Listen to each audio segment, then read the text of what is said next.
Tobruk, more than 200 days of battles in which the Allies and the Axis fought against each other. We're talking about World War II here.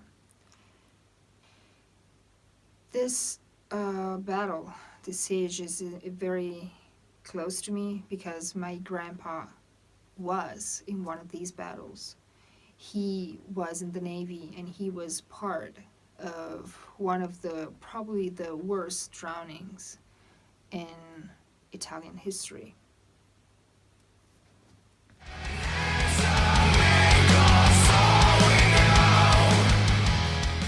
My grandfather, he was enrolled in the Navy back when that happened in World War II. He fought World War II.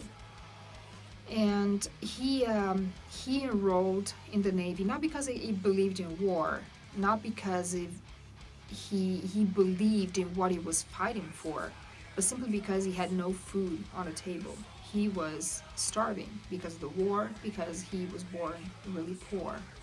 He was about 19 when he decided that going into the Navy was the best solution back then for him to have food. During the siege of Tobruk, about 12,000 people lost their lives, and my grandpa was not one of them. As I was saying, he enrolled in the army not because he believed in war. He wanted to have food and provide for himself, and for him that was the best way he could think of. He went to war, and in one of those many battles during the siege of Tobruk, the ship where he was serving his country got bombarded pretty bad, and the ship started to drown. And I remember since I was a kid, my grandfather told me the story of what happened and the fact that the British Army was constantly bombarding the ship. What he decided to do, and what he thought was the best that he could do, was to jump off the ship that was sinking, and go and swim as far away as he could, because otherwise he would have sank together with the boat. He had to swim as far away from the ship as he could. That's what he did. And then he had to look for the shore because he had to know which direction to swim. And so he saw the shore, what he thought the shore was, and he started to swim. And he literally had to dodge bullets while he was swimming. When he got to the shore, he hit his head on a cliff pretty bad. He passed out and was made prisoner. This experience was something that my grandpa told me so many times.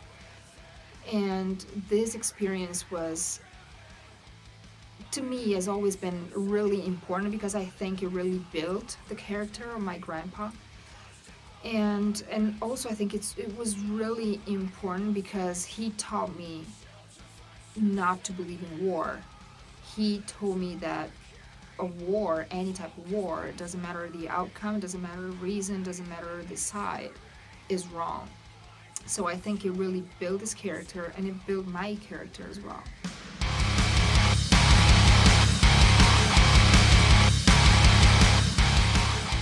So luckily, my grandpa survived, unlike many people back then. And I'm glad and I'm thankful each day that I got the chance to get to know him. And I've known him for really, really long. I mean, he passed away 5 years ago. He was 91. So he had a really long life. And we were really, really close. He really taught me pretty much most of the stuff that I know, most of my principles, most of my character and the way I am today is because of him. He taught me, like, from simple things, how to tie my shoes and how to saw or you know, like simple stuff like this.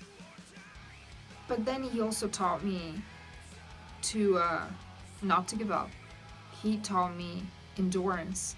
He taught me how to believe in myself, and always I remember he kept telling me, never say that you don't know how to do something.